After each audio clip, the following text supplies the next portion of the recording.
Welcome to the Springs in the Desert podcast. We're so happy that you're here with us. We're those friends that you can take with you wherever you are on the path of infertility. Hello and welcome back to the Springs in the Desert podcast. I am Cassandra. I'll be your host for today's episode, and I am here with one of our founders, Anne. How's it going? Hey, Cassandra, doing great. And we also have our assistant director, Jillian. How are you? Good. So good to be here with you. Yes, it's so good to be with both of you. Listeners, we are here again for another tough one. Just going to come right out and say it. Another disclaimer, we're going to be talking about pregnancy after miscarriage today for reasons that will become increasingly clear. But what we just want to say is that if your heart is tender today, just take stock. Maybe this isn't the one for you today. Praise God, we have many, many more episodes to choose from. And if you are up for it, and maybe this is part of your story, maybe you are hoping for it to be part of your story, then as always, you are welcome. And if not, just come back to this another time, or not at all. So I just want to open it up to Jillian, our beloved friend, to tell your story. Thank you. I just want to echo that as difficult as it might be for some of our listeners to hear this episode, it is likely as difficult for me to share and to be going through this experience. But I'm just so grateful for the team and this community who has continue to walk with me, even though my story has changed a little bit. And so, my husband and I in 2019, we lost 2 children to miscarriage. And after many tests and doctors, there really was no reason why this was happening. And at first, it was really frustrating because the definition of recurrent miscarriage has changed a little bit more recently, but it typically is said that most doctors won't address recurrent miscarriage until after the 3rd loss. And now many providers will try to address it after the 2nd loss, but no matter when they address it, they are typically only addressing the physical parts of that experience, and the woman or the husband and the wife are still left with this spiritual grief that is typically not addressed by a provider unless, for whatever reason, you have a very close relationship with them and they have, perhaps a Christian or Catholic background or something like that. So that was a challenge. We, praise be to God, did find a Catholic OB who would call us as he was leaving daily mass to let us know that he was praying for us, or checking in at 8 p.m., 8:30 at night, just seeing how I felt that day. And that was really, really a comfort, even though we only saw him for a short time. But from 2019 until late 2022, we experienced infertility for, again, no real apparent reason. Although we were able to get pregnant in 2019, even though those lives ended and we didn't get to meet those children, we weren't able to conceive then. And it wasn't until that Catholic OB had said, although typically secondary infertility is spoken of as, you have 1 or 2 or however many children, and then you have a period of time where you're unable to conceive. Sometimes those who experience that, but in loss, kind of get missed, that we were able to conceive and now we can't. And so he goes, I would consider you in the category of secondary infertility, that there was something that physically was working at one point and now it's not. And so we got to try to address it. And it wasn't until he kind of gave me permission to see myself in this category that I knew what I might need in terms of support, like Springs in the Desert. Mm-hmm. And so fast forward then to the end of 2022, my husband and I found out that we were pregnant with our 3rd little one. And praise be to God, they are still with us today. every day is a gift, but it also comes with a lot of challenges. And I think that's kind of, what we want to explore a little bit in today's episode about what that looks like for someone in our community who might find themselves in this position where they are pregnant. And now what do they do? What does that community look like? Where is their community? How can they interact with Springs in the Desert? And so, yeah, in brief, that's my story. That's where we're at today. Jillian, thank you so much for sharing. I mean, the experience of miscarriage, it's not part of my experience, but it's traumatizing, and it can be traumatizing in so many different ways. I mean, and living in the culture of death, we all know what that can be like. And then there's kind of the added pain of the life not always being recognized, not always being acknowledged, and then you don't know what to say when people ask if you have children, and how can we honor those lives because they're your children. And I can only imagine, and we'll talk about it more, what this experience of pregnancy has been like for you and the anxiety and everything. But I just wanted to thank you for coming on this podcast and sharing it with the rest of us. Yeah, you're welcome. And I'm just grateful again that I have a space to share, because it definitely hasn't been necessarily all full of joy, which is hard to say. It's hard to share that too, because I know many in this community would really, really love and they desire to have this experience. And so it's difficult to say that, yeah, it hasn't been always, every day isn't the most joyful day, that I've had in our path. But being able to share about it allows the Lord to reveal the blessings that he's giving us. So I'm grateful for that. Yeah. So was there a point after you guys got this positive pregnancy test and that you felt like you could finally relax, or have you been dealing with anxiety? What's that been like for you? That's a great question. I'm sure that this varies for every person, but for my experience, I remember a point at 17 weeks that I felt I could rejoice a little bit more. And part of that had to do with receiving an ultrasound. And I know some of those images and photos on social media can be really difficult to see. And so it was really, I was in this position of irony that they were very difficult for me to see before. And now I have one of my own. And so how do I honor my experience while also honoring the many, many women and couples who they long for this, and it's difficult for them to see this. And for various reasons, we didn't get our first ultrasound photo until 17 weeks, which is much later than typically you're able to get one.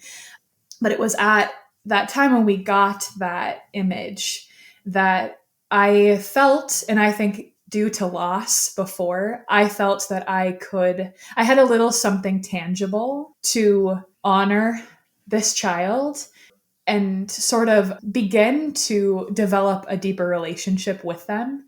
I think because our first two were taken for whatever reason early. I didn't really get to develop that. I didn't get to develop hopes or a relationship or dreams or desires for their life like I was able to begin at that point. So I would say, and I think that also speaks to the beauty of ultrasounds, speaking of the pro-life movement, that they are so adamant that ultrasounds be available to women, because there was something that really touched my heart in a way that was much difficult before. Again, realizing that is very difficult for many in this community. But I would say that getting some sort of tangible material to see our child was probably when I was able to rejoice a little more. Jillian, I want to say that I'm so appreciative of the care with which you are speaking. First of all, to echo Cassandra, I mean, just in a way the courage to come on the podcast and speak, especially because you're normally in the hosting chair and, guiding conversation in this community. And so to kind of come in a different position and share your story, and to do it with such care. And, as Cassandra said, we know that for a lot of us in this community, this is hard, not because we don't wish you well or we're not happy for you, and you understand all of that. And to everyone listening, like, it's okay if this is hard for you, and if you need to pause it, that's okay too. But I'm appreciative of the care that you are taking, and especially when you talked about getting that ultrasound picture and realizing that, now kind of the tables are turned. You were that person who would go on Instagram and see somebody posing with the picture and, would feel that sort of dagger in the heart, right? There's not a playbook for this, is there? There's not a playbook really for how we navigate infertility and all of those emotions. And there's also not a sort of guide that we can follow when our story changes as yours had. So I just think, generally speaking, we all have to be patient and generous with each other. And I appreciate your generosity toward this community. And maybe you can talk about that a little bit more in terms of how this pregnancy has not kind of erased. It's not like your memory of the past is gone now.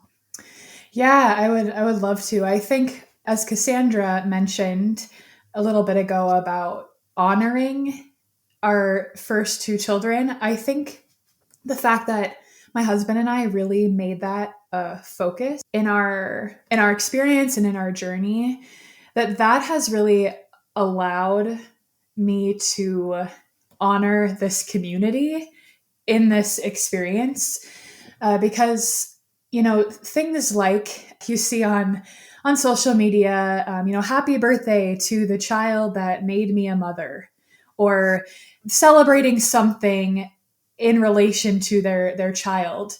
And a lot of those comments, a lot of those announcements, a lot of those celebrations, women in this community have not yet been able to celebrate or share. And a lot of those firsts, neither will I. And so it's, I think, just understanding that we have two other children and trying to honor them in this experience by asking for their intercession and announcing, when we shared with our family and friends that we were pregnant for the third time, that this is our third child, that we are now a family of 5. And I think that also helped others know where we were coming from, that we don't stand as a family who's having their first child. We're having our third. And I think that's just allowed us to take a posture that will never be separated from this community. That our experience of loss and our experience of years of infertility won't ever go away. And as I was just sharing about how long it took us to kind of feel the validation or the ability to celebrate, was because of those losses and those experiences. And in fact, when we found out that we were pregnant, we were, just shocked. Of course, we have charted in the past, and we pick it up and put it down whenever whenever that's the season we're in. And so, of course, we're always open to life and know that it's a possibility. But because it hasn't happened for so many years, I really just didn't even anticipate that could be the month that this test looks different, or I'm experiencing different things physically. And that is because of our losses. So I think because of that and our desire to honor our children, the Lord has allowed us to continue serving those who carry the cross of infertility, no matter where they're at on that path, and to have, as best as we can, the ability to see them where they're at, rather than sort of forgetting that is part of our story. And also, we don't know what the next years will look like.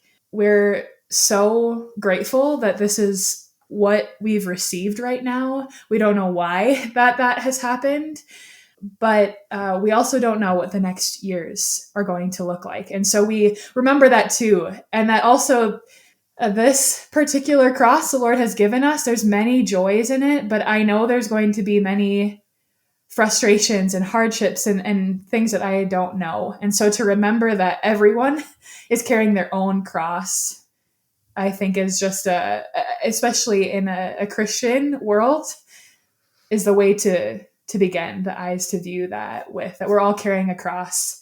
And even if that changes or looks a little different, we can still love one another in that. Yeah, just thank you for saying all of that, because I think in our Instagram culture, we have certain perceptions, about what things are like. And, it just reminds me of something that Redbird Ministries posted recently about the quote unquote rainbow baby not kind of solving everything, not taking all of that loss and grief away. And of course, we talk about this a lot in the context of adoption, that an adopted child is not a replacement for anybody, that they are, their own human being, with all of that worth to not be a replacement for someone. And I think, it's not exactly the same, but I think analogically we can understand how this baby is not a replacement for their siblings, right? And it doesn't take away all of that loss and grief that you have experienced. Yeah. And, it's, again, the Lord, I'm sure, sometimes people call it a sense of humor or mystery or whatever it is, but we have currently a family member who is also pregnant with their third child. And all three of their children were able to be carried to full term. And they're now some of our beloved nieces and nephews. And they have been very supportive. And when we were at a family function, someone had said, and they're expecting their third child. And she said, oh, they are too. She pointed to us to, honor that we are too. But realizing that our family, quote unquote, should look more like theirs than it does right now is a constant challenge. And just for all sorts of reasons, the idea of experience and trying to make decisions, and that they've made these decisions several times. They also happen to be due within a week of us. And so we're really going through this third pregnancy just right together, which has been also really, really challenging. So yeah, I think that it's helpful to, if you're able to, depending on the person you're talking to share as much of the cross that you're carrying as you can, so that they can receive it in a way that they can respond well. And that's, our family members have, although they're not perfect, either are we, but they're trying, to find a way to honor that. And that allows us to do the same. That's so good. Yeah. I mean, we have this deep desire to be understood, right? And that's why we're always working to further and increase awareness around infertility and pregnancy loss as well, especially for us in the context of infertility. And yeah, just that understanding that we have to be charitable with our friends and family members who, if it's not their experience, maybe even if it is their experience and maybe they've had different things happen to them or a different understanding, there's going to be some challenges in communication. But that, yeah, we just want to be understood and just have to keep trying to communicate the reality. But it's so beautiful that your loved one there was acknowledging, yeah, like this is number 3 for you guys too. Yeah. It was really a special moment. And I just ask for the grace to remember those over the more challenging times, because it does sometimes, it's difficult. It doesn't feel like I can quite just speak to a woman who hasn't lost in a way that I can relate totally on motherhood, but also in a community with those who are experiencing infertility, to also honor that, the cross that they're carrying. It can be a challenge to figure out how much should I share? How much can I listen to them? Also honoring where am I at today? Because, yeah, as you said, the grief doesn't go away. It is with us, and it will be, I anticipate, for the rest of my life. And I think that's perhaps something, too, I just want to, for those who are listening, to just share that it will come and go. That grief comes and goes. And I think we can all understand that. But, in some small way, for those who have experienced miscarriage, that grief, it's because of the life of the child. And so in some ways, there's some beauty in that child will be with me for the rest of my earthly life. And I get to carry them with me. And some days that looks like talking to people about miscarriage or trying to honor their life by, talking to our child about their older siblings, or making sure, people know their names, or, just different ways like that. But other days it'll look like grief. And sometimes that can be a challenge for our community who doesn't realize, maybe here closer to home, why I'm struggling on a certain day, or why I'm nervous about a doctor's appointment when really nothing has gone wrong, that I'm sort of waiting for bad news, or I'm anticipating something will go wrong, because that was my experience. Mm-hmm. So it's just asking for a lot of grace to receive people well, share well and prudently, and just receive whatever the Lord is giving us that day.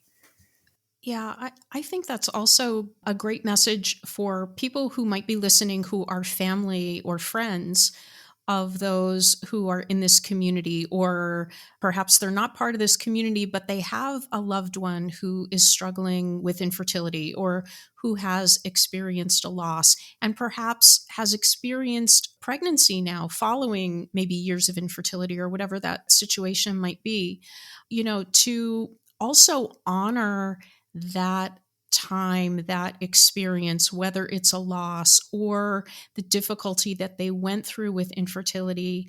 And we talked about this a little bit with Stacy. You can go back and listen to the episode with her, another team member who experienced now pregnancy after many years of infertility, so that as friends and family, we honor that. And so we're joyful and happy with this pregnancy, with this new life, but that we are careful in the things that we say too, like, what did you do that finally made it work? Or in your case, Jillian, speaking as if you didn't have those two losses, as if those children kind of didn't exist. Let's forget about them, and now let's just focus on this one. So yeah, I really appreciate everything that you shared, because I think this is part of what we want to do with Springs in the Desert too, is to help the people around us to understand our experiences better, so that they can support us,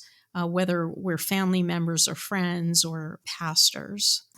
I really appreciate what you said there, because I think that with any cross, it can be hardest to share that with people who are closest to us. And I certainly have found that in my experience, although family and friends, I think, always have the best intentions. Sometimes you just don't know how your heart's going to receive something. Right. And so just trying to be gentle with ourselves and each other, and realizing that, as I said, we're all carrying a different shaped cross that was made for us. It's beautiful that Jesus and Joseph were carpenters, that they built these crosses for us. Sometimes I think of them sort of whittling, our crosses for us, and to try to receive that and then ask him, how can I better respond next time? Or how maybe I should share less next time or more, so that we can better build up the kingdom of God. Amen. So in our last couple minutes, Jillian, I just want to ask you to just share your understanding of hope now in light of this news. I know sometimes we are hopeful when we see someone else's prayers get answered. And sometimes, I know for some reason for me, it makes me feel like, I don't know, it's kind of it's hard, when you see someone else's prayers get answered. But, when we have these deep conversations and we know that not everything is all sunshine and roses just because you've been blessed, because of this whole conversation that we've had about how it doesn't wipe away everything that you've gone through. So what has that been like for you? Yeah, I would first say I am still learning about it. I'm still, a couple things come to mind. With our first two, we didn't make it to the point of being able to talk about a registry, about things that we might want in our home for our child. And now that we are at that point and are creating that, I still get nervous that what if we've made this and we won't be able to use these items? Or we have a date set for a shower. What if we have to cancel this date? And that is not of the Lord. That anxiety is not of the Lord. And so I have to be careful I need to share that with my husband so he can recognize where I'm at, because the evil one wants that hidden. But those kinds of fears are very real for me and perhaps others. And so what hope looks like is just trying to find some time with my husband, to sit down and maybe for 15 minutes work on the registry and just be excited about researching and praying before it and thanking God for the opportunity to discern what car seat we want, which is is very confusing. It's a lot. It's stressful, but just to try to have a posture of gratitude for each day. Mm-hmm. And for each opportunity, whether that's at a doctor's appointment and we have to make some sort of decision there, or it's something that we're planning for and trying to make a decision there. How do we share things with people? How do we just all these decisions that we are faced with? It's just trying to be grateful for them and realizing that we've never gotten to do this before and we may never get to do it again. And so just trying not to miss those moments and to be present to them, even if it's difficult. So I would say, I'm still learning about that. And I think I always will be, probably for the rest of my life, but trying to reject the fears and just accept each new opportunity as a gift and to be grateful. I think that's great advice for everyone in this community, wherever we are on the path, to take each day, to be grateful for each day. And when that fear creeps in, to just ask Jesus to, cast away that spirit of fear and to just rely on him. I think that's something that everyone in this community can take to heart. Yes. Thank you, ladies, so much. Talk about gratitude. I'm grateful for you and for this community. And listener, if you are still with us, just know that, we are grateful for you and that we're here walking with you as you figure out what it means to hope and what it means to pray and what it means to surrender our lives to the Lord. And, I hope that this talk has just been a balm to you and that, it's just an honor. It's an honor to walk with you. We'll see you next time. Thank you so much for joining us for this Springs in the Desert podcast episode. If you have a minute, please rate and review us so that we can reach more listeners. Check out our social media pages on Facebook and Instagram, and go to our website, springsinthedesert.org, where you can sign up for our newsletter and hear about more things that we have going on. Most importantly, remember that God loves you so much, and so do we.